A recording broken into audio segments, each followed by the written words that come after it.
Hi, I'm Natalie Jill, fat loss expert turned lifestyle and high performance coach. When odds are stacked against us, how do we shift and create everything from nothing? How do we level up when we aren't feeling it yet or have had a big setback? And how do we adjust quickly when life throws us major curveballs? On this podcast, I do what I do best, taking complicated information that is relevant to us now and breaking it down simply with actionable steps you can implement to level up your own life. I also regularly interview some of the most inspiring and courageous men and women on the planet who at their worst learned how to achieve success greater than they ever dreamed possible, leveling up, creating everything from nothing.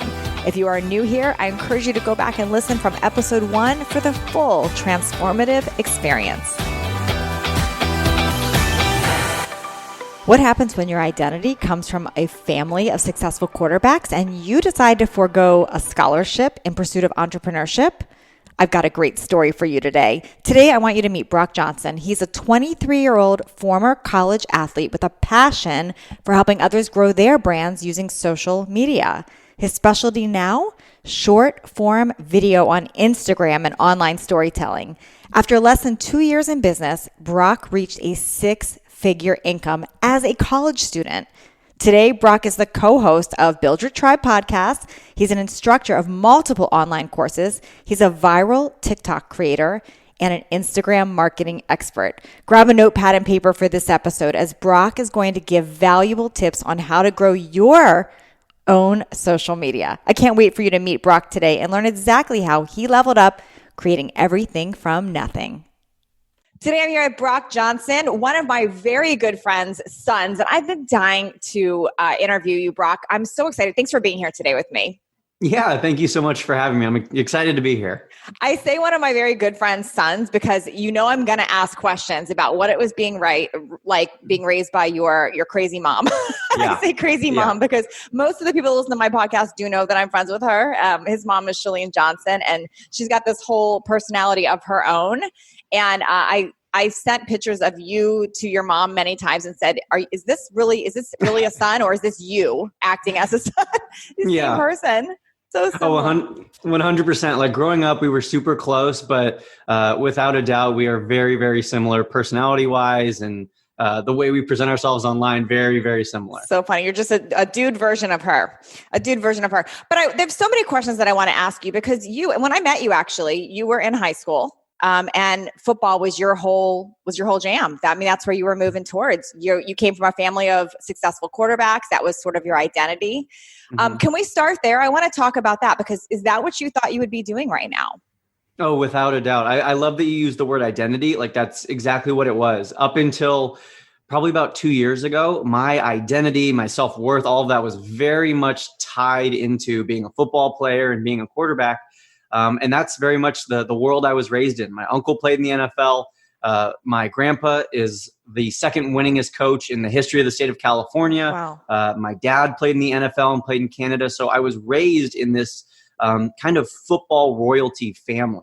And I was always around NFL quarterbacks and elite college quarterbacks. And so that was the path that I thought I was on. And I did end up getting a scholarship and playing college football. And it was always my dream to play in the NFL. And of course, I would have loved that, getting paid millions of dollars to play professional football. That's a great thing to strive for. But that didn't happen for me. And it was really, I think about 2 years ago, I was sitting in therapy and my therapist asked me, what happens if you don't play in the NFL? Like what happens if you don't make that? And I was kind of dumbfounded. Like I didn't have an answer for her. I had never thought about not ending up there, never like actually achieving that goal. And it was a real wake-up call for me. And it was the beginning that day. It was really the beginning of disentangling myself from feeling so much of my identity and who I was tied to my sport and my position. No, when you were saying you were sitting in therapy dealing with this, why did you already know you weren't going to the NFL, or was this just coming up as a possibility? Because you still were at a point, you were young enough, strong enough that you could have still gone for that. Oh, absolutely. Yeah, no, I was in therapy for different reasons. And she just asked me, like, it was actually one of our first sessions. And I was kind of just telling her my dreams and my life and who I was. And she just asked me, what happens if that doesn't happen? And that was, a real wake up call for me. It was your first time considering it. that might Absolutely, not be. yeah. First time even thinking that that was a possibility or asking myself that question. Because everything you did up until that point was, that's what my plan is. I'm going to go Absolutely. And very much up until that point, pretty much everything had gone according to plan. Mm-hmm. So what about that conversation? You start thinking about that, but what about that conversation then really took you out of that path for that? Or were you not fully out of that path at that point? Were you just trying it on? Absolutely. I think I still wasn't out of that path. I was still very much, even throughout the rest of my college career, that was still the goal. And that was still the path that I wanted to be on, and that I think that I was on, being a college football player. I think more what changed was my recognition that I would be okay. My life would go on. I could still be successful, even if I didn't end up playing in the NFL. Now, I've interviewed a lot of athletes, Brock, and especially pro athletes, and there's a commonality in that I don't hear with you, and I'm wondering if this was different with you, where they had this family expectation too. And now I know your family had this legacy of it, but were they expecting you? Were you worried they would be disappointed? Did that play a role at all? Yeah, actually, I think that was something that was self-imposed. There wasn't an expressed expectation. We expect you to be great. We expect you to play in the NFL, anything like that. But just being raised in the family that I was raised in, there was a lot of outside societal pressures. Like I remember being in second grade and one of my friends coming up to me and they were like, "Oh, so are you going to be Mission Viejo," which is the town we're from? "Are you going to be Mission's quarterback when you're in high school?" And like, I was in second grade at that point. I was like in my second year of even playing football. And already there was this like expectation from even just my friends and the people around me in the town, like, "Oh, this is the path you're going on. This is what we expect of you." So there was never like an explicit pressure put on me. There was a lot from just the world I was in. And also I put a lot of pressure on myself from a really young age. Okay. Now, before we get into sort of the pivot and how you ended up in entrepreneurship, and not only in entrepreneurship, but so successful in it so young, I want to know, what did you think of entrepreneurship growing up? Because you clearly were raised in it. Mm-hmm. Yes. And I think some kids get anti, they see it and they're anti, but you embraced it. I'm curious about that, like what you thought of it. Yeah. So I think that my parents, absolutely super entrepreneurial growing up. Owned, started, sold tons of businesses. But I think they did a really good job of never forcing my sister or myself to do anything entrepreneurship related. They never even sat us down and like gave us lessons or, pulled out a whiteboard and broke things down for us or explained terms. It was very much monkey see, monkey do. So we got to kind of like see them live their life, set the example, lead. And we also got to see the things that our parents could do that maybe other parents couldn't. We got to see how, because of entrepreneurship, our parents could be home and pick us up from school and take us to practice and be at every sports game, while maybe another parent, one of our friends' parents, maybe, had to work or had to miss practice or had to miss a game.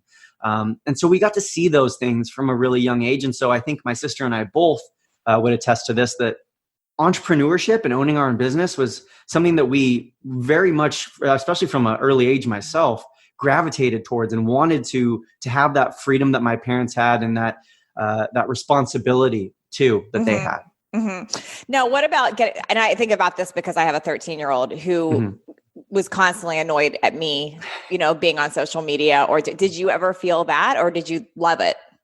Yeah. So this is the interesting thing, I think, that's a little bit different, is like social media wasn't super prevalent until I was pretty much in high school. Like Instagram started when I was in like 8th grade, my freshman year of high school. It wasn't like, this big thing that everyone had and everyone had a smartphone. Sure. I mean, I remember when the first iPhone came out.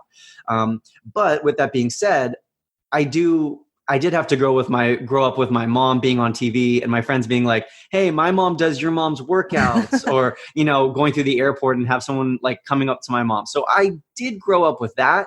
And it was a little strange. Every time someone would say something like that, I wouldn't really know what to say. I'd be like, thanks, I think. Like, that definitely took some getting used to. But so it's not like you thought it was cool. It was just one of those weird things you had in your family. One of those weird things I had in my family. And also I didn't know much different, but I knew it was a little weird. Yeah. Okay. Okay. Got it. So so talk to me about how you ended up niching into like where you are, because right now you started on Snapchat and then you sort of moved to Instagram and then you accidentally went viral on TikTok. And then you turned this into how can I help other people with it? I'm curious about that path. Like, did you start Snapchat just for fun or tell me the journey there? Yeah, so it's actually a super fun journey. My freshman year of college, I went to school across the country on the East Coast. I'm from California. And so the only real way to like stay connected with my parents at that time was either to be constantly texting them and sending them pictures all day, which was super cumbersome and annoying, or I could teach them how to use Snapchat. So I taught them how to use Snapchat. Your parents you taught? Yeah. You said, okay. Yeah, I taught Brett and Shalene how to use Snapchat so we could quickly send like pictures and videos back and forth and kind of like stay up to date on each other's lives, without having to text each other. Okay. Then a few months later, my mom came out to visit me and I was at Georgetown University. She came out to visit me and I kind of expressed to her that I was feeling this guilt, that I wanted to create some financial freedom for myself. I didn't just want to rely on her and my dad, paying for my tuition, paying for my housing, paying for all my food and my groceries and my trips to the movies with my friends.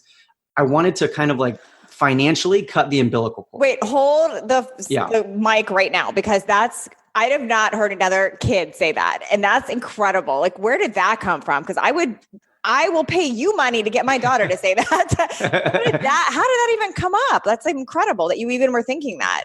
Yeah, I think that I was very much self-aware. I've always been very self-aware, even as a young child. But I got to college, and especially on the football team and at a very, prestigious school like that.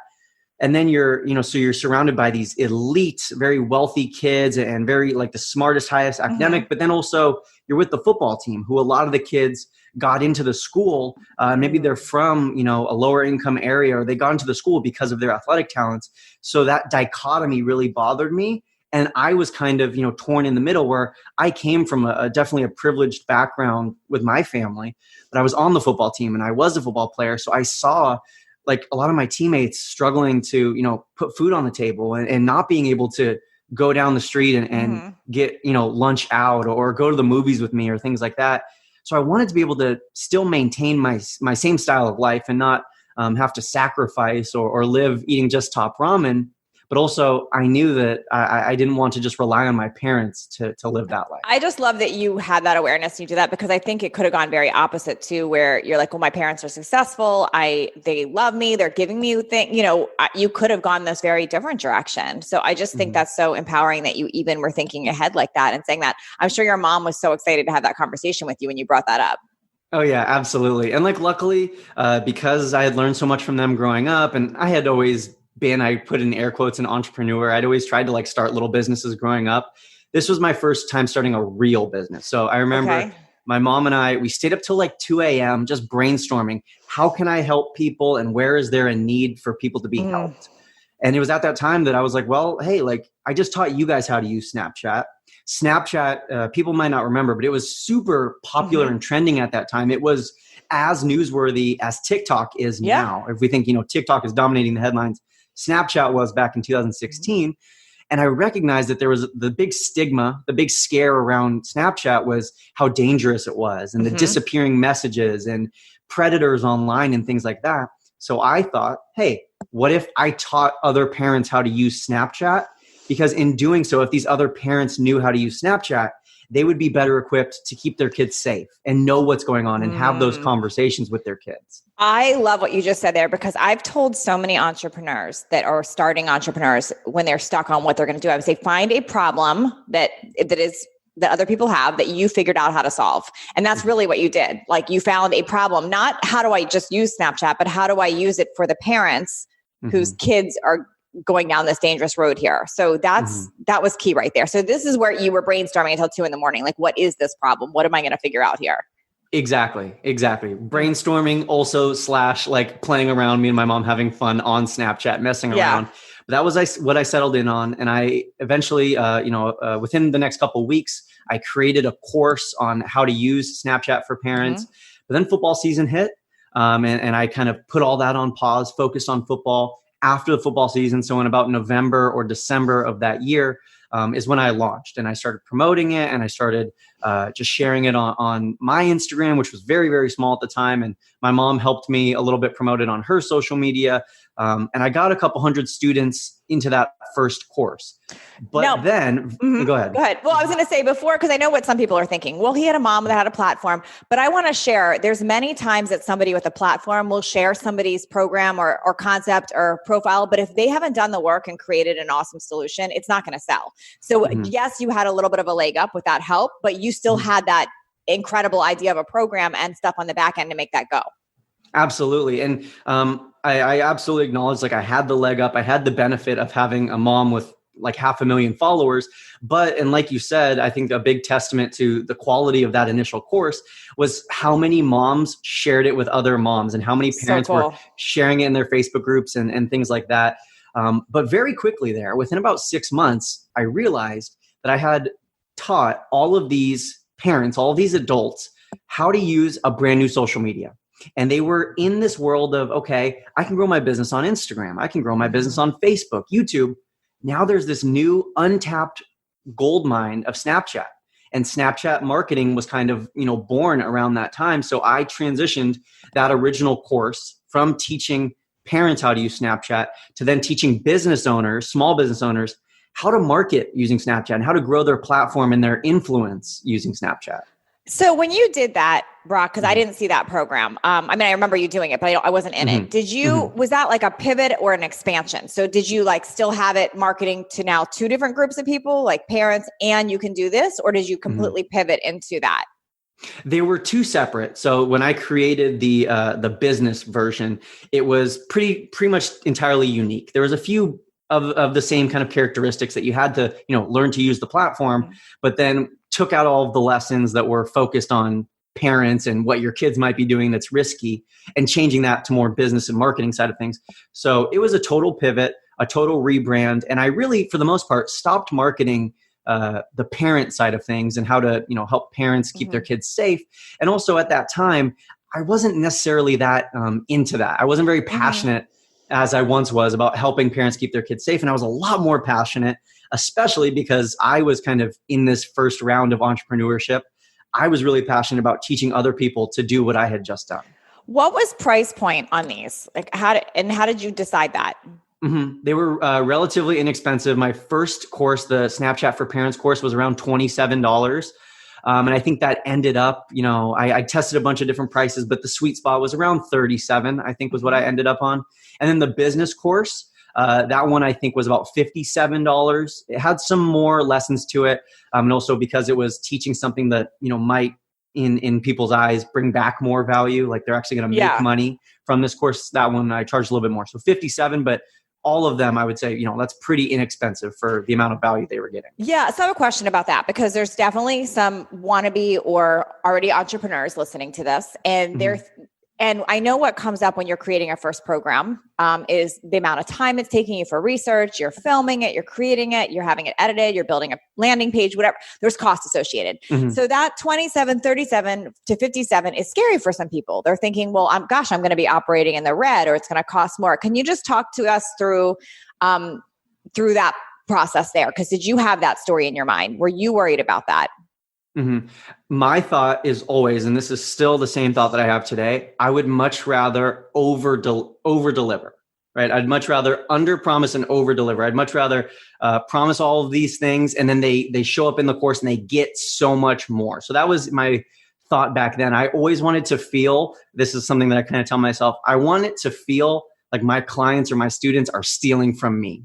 Like I'm like, wow, I should be charging triple. I should add an extra 0 to the end of this. But I just always wanted to over deliver for my students. And also I had a big thought there with that first course that I just wanted to get students. I didn't have very many people who were followers. I didn't have anyone who, know, like, and trust. Not very many people knew, liked, or trusted me at that point. So I wanted to build that credibility and get a lot of people in the door and then allow them to kind of take the journey with me as I begin to grow and introduce more expensive products. So you were leading with service and value. You weren't necessarily worried about making money at this point. Like you just wanted to be, when you were pricing it, I'm assuming that was more to cover the cost or to whatever. And then the extra bonus was that you would make money on this. Exactly. Okay. I think that's super smart because I hear way too many people starting with something that's several $100s or several thousand, and then they're upset but what you're saying makes total sense to me. Mm-hmm. Okay. So Snapchat's working. You're growing a brand. You're getting a name for yourself. What happens then on TikTok? Yeah. So what happens actually first before TikTok was Instagram released Instagram stories. Mm-hmm. Bye bye Snapchat. A ton of influencers, celebrities. I think the first one was Kylie Jenner. We're like, we're leaving Snapchat. We're going to Instagram stories. So I basically took a minor pivot and just changed from Snapchat stories marketing to Instagram stories marketing. And that was kind of the birth of my Instagram marketing platform. And it was very, very similar to what I was doing on Snapchat. Then what happened in 2019 was I saw that there was this new app called TikTok.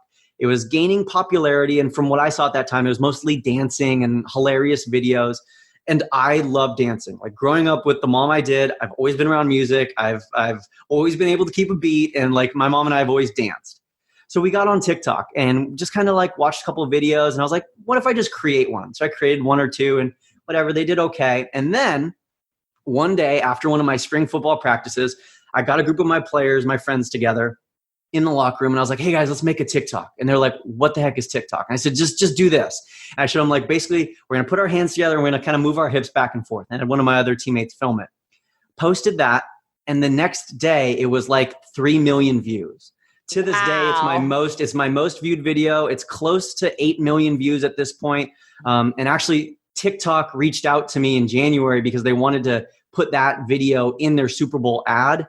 I couldn't, and I won't get into that whole story because it was an NCAA thing. But I still think it was really cool that TikTok wanted that video in their Super Bowl ad. And from that, my TikTok following really blew up. And I was, by the end of the next day, like over 200,000 followers. Now I'm over 300,000, and I've had plenty of other videos go viral. Some even, like I had one 2 weeks ago that is at 7 million views. So I've had quite a few that have just skyrocketed. I think I'm literally on TikTok just for your videos. You're the only person that I look at on TikTok. They're so funny. If you're not on TikTok yet, you have to watch Brock's videos. It's just pure comedy, and he's so funny and talented. So, okay. So Instagram is, you kind of pivoted Snapchat to Instagram. Now, did you get rid of your Snapchat program while this was happening? Did you change the name, or you just started adding on? I did both for a while. For about a year or so, I did both. I did the Snapchat and I did the Instagram thing because there were still a decent amount of people on Snapchat, and I thought that you could still be successful there. But then, interestingly enough, I took another break from business for football. I took about 6 months off of all social media. I didn't post a thing. I didn't send out an email. I basically did nothing for my business for 6 months because I really wanted to like honor that time in my life and recognize that one day, like it is now, my football career is going to be over, and I wanted to enjoy that time and like be present. So I paused all social media. I paused all business. And when I came back 6 months later, I realized that, Snapchat, while I'm a believer that no social media is dead, for all intents and purposes, Snapchat was dying at that point. So I just pivoted and only focused on Instagram at that point. Talk to me about taking that break because I want to know, that was great that you did that. But share with me that, because so many people will say, hey, I'm taking a break from social media. Tell me your thoughts on that and why you didn't make an announcement, and what did you learn from that full break? Mm-hmm. I think that a lot of people feel stressed out or overwhelmed. So they say they're taking a break. They turn off Instagram for a day, and then they're back a day later because, they're craving that dopamine hit. So what I will say is, if you want to take a break from social media and put your mental health first, or prioritize whatever season of life you're in, go for it, but commit to it. So like when I committed to that break from my business and my social media, I deleted all the apps off my phone. I didn't check them. Like I literally had no clue what was going on for 6 months. And everyone advised me not to do this. My mom's like, I don't think this is a good idea. I didn't tell her beforehand because I knew what she was going to say. And from a business perspective, it probably wasn't the best idea because it was a 6-month period where my email list didn't grow, my follower count didn't grow. But for me as a human being, for my soul, it was a super beneficial period. Did people message you? Where did you go? Are you okay? Or was it not that big of a deal yet? They didn't notice? So many questions about that. So I actually started this habit when I was in high school. When I was in my high school football seasons, I would sign off of social media for the football season. And part of that was just to avoid any like negative press or anything like that. When I was in college, I did the same thing. So I literally posted a picture of myself with my signature over top of it to kind of do the whole sign off thing. And I did make a post saying like, I'm signing off for the next 6 months. Like there's no way to reach me. I'm going to prioritize this. And I explained it. So if anyone did come to my account, they were wondering, they would have to check out that most recent post. So I did receive hundreds of messages in the time that I was gone, but I think most people understood why I was going and where I was going. Yeah, I think it's powerful that you did that. Would you do that again, knowing what you know? Like, would that happen again if you were focusing on something new or a new project? I think I could see myself doing that. I think that it depends on like what season I'm in. Maybe like if I'm a season where I'm starting a family or moving into, maybe there's some tough unforeseen event in my future, something like that. I could see myself taking a break. But taking a 6-month complete hiatus like I did, I doubt something like that I would do again. Talk to me about the addiction factor, because I think, me included, most of us get addicted to it. It's an addiction. It's part of our routine, checking it, posting on it. Did you feel that? And was that hard pulling yourself away from it when you did that? And how have you changed how you use social media after you took that break? Yeah, great question. I think that social media is designed, right, to be addictive. I think if anyone has watched The Social Dilemma, they know how scary that addiction can be. So now on a practical level, I like to, on the weekends, try to do very, very limited business posting. I might just like post a few things on my stories, just kind of showing people what I'm doing. Or sometimes I'll do completely screen-free days. So there's this thing that was created by the guys who did the Minimalist documentary on Netflix. They call it Screen-Free Saturdays, where they don't use laptops, they don't use phones, they even try to not use like GPS in their car, try to do totally screen-free on Saturdays. And so that's a nice way to kind of weekly, detox yourself from social media. I also try to not go on social media or my phone for the first like hour of my day. Things like that can be really beneficial and helpful. So that's really what I've changed since then. But like, absolutely, I recognize it's something that I deal with. It's something I think we all deal with, is that addictiveness of social media and the craving to want to like keep checking in on it. Now, your specialty, what you teach entrepreneurs with, and I can't wait to see where we're gonna take this and evolve. But so much is Instagram. You've got an Instagram membership. You are crushing it there. But you've also, because you've gone viral on TikTok and you've got such a following there, why haven't you, or maybe you want to, why not create a TikTok program? I actually did. When I first went viral, like that first week, I was like, I'm going to create a course. Like I have to monetize this somehow. The entrepreneur in me was like, I have 200,000 followers. I can't let it go to waste. So I did create a super quick course, and it was literally a $7 course. It was called Teach TikTok. It was just like 3 lessons long, teaching people how to use TikTok, some tips for going viral, and maybe some other like general best practices videos. That was primarily just to start collecting emails, to start growing my list. I recognized that, I had this huge platform now. I might as well use it in some way. But then for a long period of time, and I think it happened again around football season, I wasn't on TikTok as much. I was really focusing more on Instagram. I saw that a lot more of my Instagram followers were becoming customers. But now, in the last 2 months or so, I've recognized, I've kind of woken up and been like, I have this huge following. I shouldn't let it go to waste on TikTok. So I've started being more active on TikTok and trying to engage that audience more again. And I plan to, in 2021, start to actually monetize on TikTok and produce more valuable content for them rather than just dancing videos and stuff like that. You're such an entrepreneur, and you're into creating and helping other entrepreneurs. Have you looked into doing anything for yourself, and why haven't you done it, where you're working with brand deals where like they're sponsoring you to do a TikTok video, or have you done that? I've done a few brand sponsored TikToks. A few musicians and a few different companies have done sponsored TikToks with me. Not a ton of brand deals at all on TikTok or on Instagram. I actually get probably more partnerships on Instagram. I'm a big fan and believer of the affiliate marketing side of things. I personally, I tell my followers this, and they know this about me. I only recommend stuff that I absolutely know, like, and trust, that I've been using for a long time, that I've vetted, that I'm like, okay, this is something that I feel comfortable putting my stamp of approval on. So I do a fair amount of that on Instagram, not very much on Snapchat right now. And that's really just to keep like the authentic side of things, so that my followers know, hey, if I'm sharing this with you, you can trust me that this is a valuable thing. This is worth your dollar. And also because they know that, actually my conversions are higher and my sales are higher. And a lot of times brands who reach out to me, I'll be like, listen, you could pay me a couple $100s to a post, but if you give me an affiliate code and I get a commission and my followers get a discount, I promise you I can get you way more sales, way more conversions. And it's way more appealing for them because it's an equal exchange. I love that. That's great. Do you think, Brock, that anyone can build on social media now? Or do you think it's too late for anybody?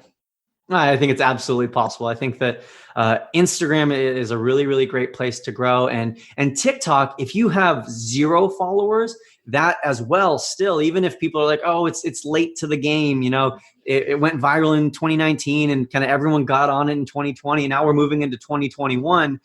Can you still go viral on TikTok? You absolutely can still go viral and build a platform on TikTok. You can still grow a following on Instagram. And I think really just about any social media, you can still, build this platform for yourself. Can you help us with, I'd love to get your take for listeners on maybe a couple things on what people do wrong and what they do right on social media. And obviously I want everyone to go do your Instagram, your Instagram program. What is it called again, Brock? What's your Insta Club Hub? Insta Club Hub. And we're going to share exactly how you can join Insta Club Hub too. We'll put that in, or if you want to tell them right now too, and I'll also put it in the show notes after. How do people join Insta Club Hub, by the way? Sure, absolutely. So Insta Club Hub, you can just visit instaclubhub.com, and it's less than $1 a day. It is a monthly membership, so it's $27 a month.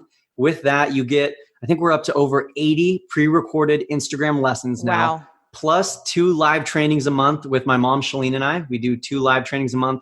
Plus there's a Q&A section because everyone has like those little questions that are plaguing their account. So you can ask your little questions and then we respond to those, and you can see everyone else's questions as well. So it's kind of like the one-stop shop for not just like how to use Instagram, but actually how to transition followers to customers. That's amazing. Okay. So give us a little bird's eye view. Cause I know people want like the black and white bullets still. Yeah. So like what do people do wrong and what do they do right? Cause you see this all day long. Yeah, absolutely. I think that something that a lot of people do wrong is just trying to sell too early, trying to focus on selling and growing their customer base and building, how many students are in their courses and things like that. Well, I think that early on, the most important thing you can do is just serve your audience and produce shareable content. What I mean by that is, Natalie, if I see one of your posts on Instagram and it's about like you and your family, I might like it. I might be like, oh, that's cute. Good family values, double tap. But that's the end of it. And that doesn't matter very much for the Instagram algorithm. But if I see a post that you make that's super entertaining or super educational, or I feel like I've really been served by it, I'll share that post. And so whether you're on YouTube or Instagram or Twitter or TikTok, the best kind of engagement is a share.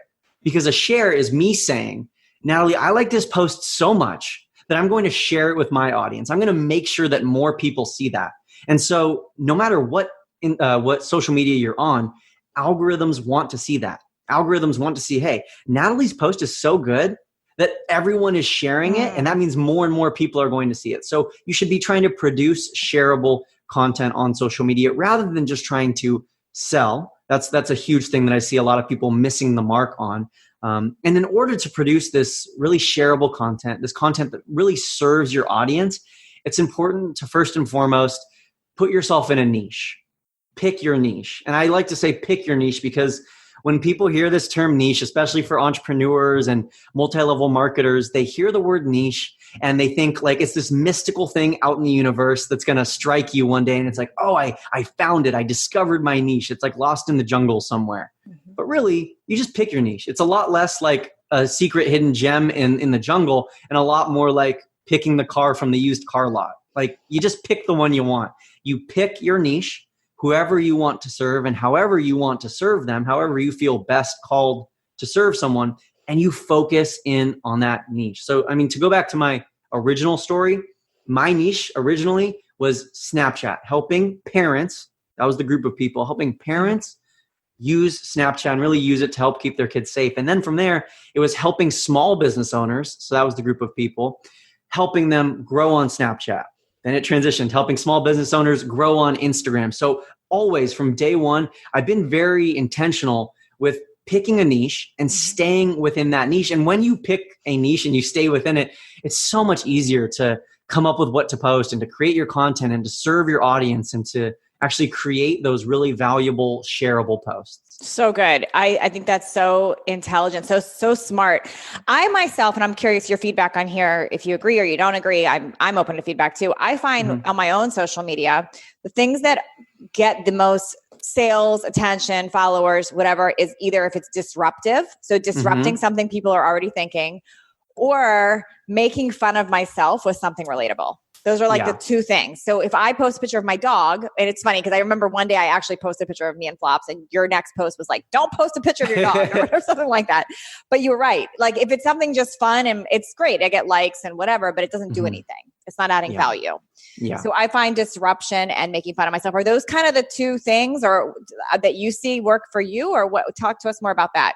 Yeah, those absolutely are what's working right now. Instagram especially very much has this stigma around it that everything has to be like perfect and photoshopped and pretty and you have to use the same little filter. That worked in 2017, 2018, but that just isn't working anymore. And that should be good news for anyone listening. Like you don't have to live this perfect, pretty photoshopped life. People want the disruption. If you're taking the same selfie in the same mirror with the same lighting and the same filter day after day, it's boring. Like no one wants to see that. But if you're constantly posting different kinds of content, and that doesn't mean, bouncing from niche to niche and topic to topic, but just your photos are different from post to post. What you're covering looks different from post to post. Having that disruption in there. A perfect example of that is using Instagram Reels. Like those are such a great way to grow your Instagram platform, and they're disruptive. They're not what we're used to seeing. We're not used to seeing a little 15-second looping funny video on Instagram. So they're disruptive. Absolutely. I learned Reels from you, Brock. Any reel that I have, you get full credit for. Any of my reels that have done well, because I literally listened to your tips on Instagram stories, and I from that got my tips. And what really made sense to me, being an ADHD personality myself, is that our attention spans are shrinking, everybody's. And what I love about Reels is that it loops. It's funny. You have to read. You have to go fast, and that it does keep repeating. So. I think for anyone new to Instagram or starting, Reels is such a great, fun place to start, and anyone can do it. It makes you a professional video editor, like off the bat. Oh really? Yeah, no, it absolutely. It teaches you video editing. It helps put you on camera, and the reach from Instagram Reels right now, which not to get too into the whole insight lingo of Instagram, but reach is basically just like how many people your post reaches. Yes. Reels are reaching so many people who don't follow you because Instagram, it's their new thing. It's the popular thing. They're trying to promote Reels. So if you post an Instagram Reel, your likelihood of gaining followers and reaching new people is exponentially increased. Absolutely true. What's funny about Reels, they switched something with Instagram because everything was always so like focused. So on Instagram Reels, what people notice on their posts is they get less likes. So they think they're not doing as well. But when you actually go into insights, and I'm saying this because a lot of people don't realize this, when you go into your insights or click on your Reel tab, you actually can see the reach of people. And it's crazy different from IGTV, from stories, from grid posts, from all of it. It's a whole different level. Yeah, exactly. And it's like also like what we're used to. We've been on Instagram. It's existed since 2010. So that's 10 years of people learning. If I see a post, I double tap. That's how you engage. Reels are only like 3 or 4 months old. So we as a society, as people who use Instagram, we're just not used to, hey, I see a reel, I'm going to double tap. We're not totally used to that. But what we are doing is we are watching them. A lot of people are liking, and the number of people liking Reels is definitely increasing quite a bit recently. And bottom line, they're just a great way to reach new people and really grow your account. Okay. So Brock, I want to pivot a little bit into some other things you're doing, because you're a total entrepreneur. You're also doing a podcast. You've also got a podcast, Build Your Tribe. Do you monetize that, or do you use that to help people start to know you, like you, trust you, to go into these other programs? Talk to me about that. And I'm just curious about your overall strategy. This will help people understand that mindset too. Absolutely. So Build Your Tribe is the podcast that I co-host with my mom. We do 2 episodes a week, a quick one on Tuesdays and a more in-depth one on Thursdays. And Build Your Tribe is 100% for the entrepreneur. It's helping you build your tribe, build your following, your email list, all of that stuff, not just social media. we, for the most part on Build Your Tribe, we don't do any outside advertisements. We don't really let people sponsor. We're very, very picky and selective with the brands we work with. What we do use Build Your Tribe for, though, is promoting our own thing. So we will use Build Your Tribe episodes as ways to insert ads for the Insta Club Hub or to insert an advertisement for our big marketing academy called the Marketing Impact Academy. So we'll use it to promote our own stuff. And we like to be really reserved and selective with the ads that we do run on Build Your Tribe. For the most part, though, it's just trying to serve our audience and blow them away with how much value they're getting for free. Okay, I'm going to ask another question that I know people, I'm just saying the mindset of what people are thinking and asking. Yep. What you do so much for free, you do so much inexpensive, you add so much value, you come from such a level of service. I think, how would they live like that? Because you obviously are making money now, and I'm assuming it wasn't from day one that you were profitable.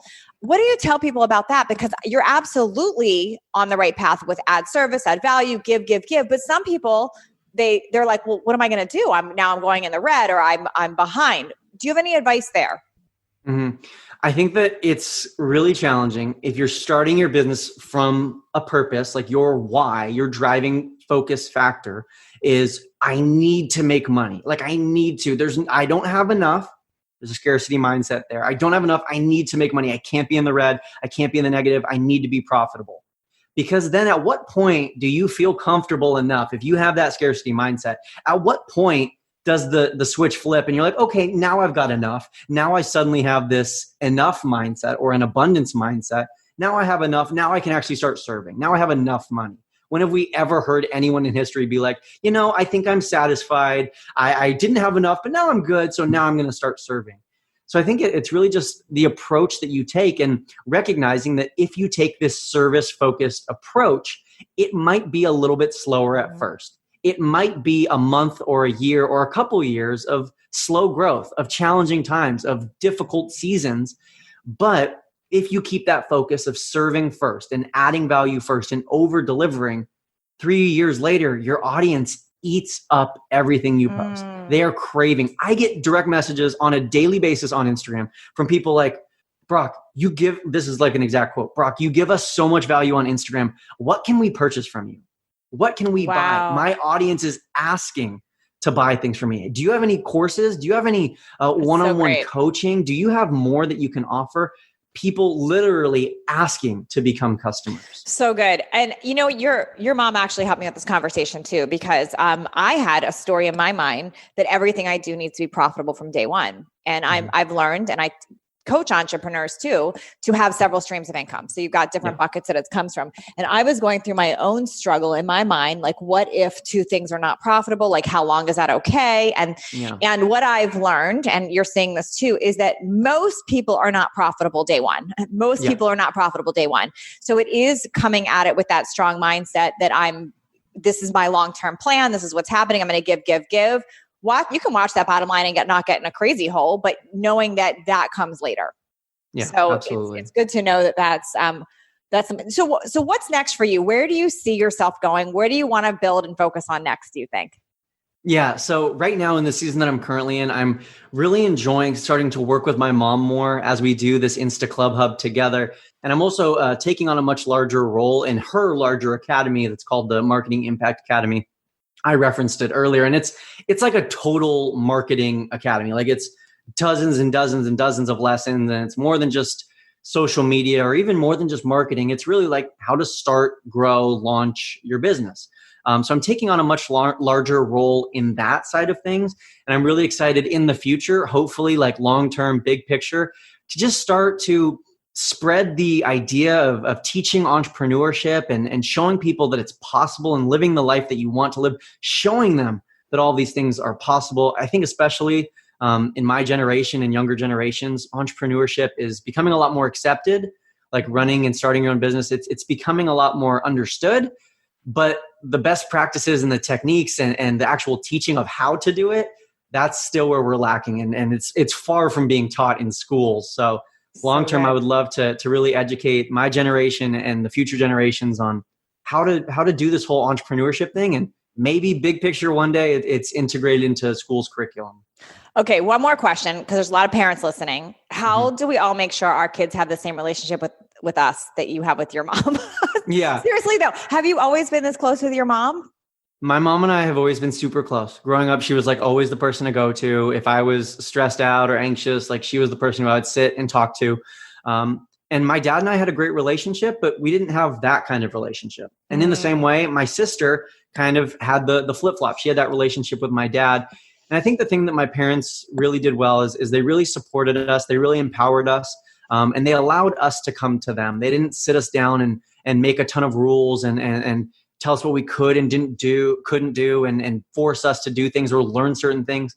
They allowed us to try different things and try to run a business and play every sport and fail, but really learn from those things. And then they were kind of just, open door policy. We could always come in and talk to them when we needed something. So good. So good. Brock, this was so helpful. I learned a lot here today. Everybody go join Insta Club Hub. Join Insta Club Hub. We'll put a link in the bio too, so you can get more. And at least you make sure you follow Brock on Instagram and TikTok, because first of all, he's hysterical. He's so funny. His TikTok will have you rolling. You could spend 30 minutes going back through all his TikToks. You will die laughing. It is so funny. And then, and I get so many, like I said, I've gotten so many tips from you on Instagram, and I have a pretty big Instagram account, but just your tweaks have changed so much for me and changed my reach. You're so good at what you do. So thank you for what you do. That really means a lot. Thank you so much. I appreciate it. Thank you so much for being here today, Brock. Thank you for taking the time out of your day to listen in as my guest today. If you found this episode valuable, please share it with friends and on social media. I don't advertise this show, so I rely on word of mouth and reviews to get it out in the world. The biggest thank you that you can give me is leaving me a review, and a nice one, I hope, by the way. This is how others find these episodes. If you do leave me a review, be sure to message me at support@nataliejillfitness.com with a screenshot of your review, because I would love to send you a free digital download of my DSR journal as a thank you. And please don't forget to connect with me on social media at Natalie Jill Fit on Instagram and Facebook.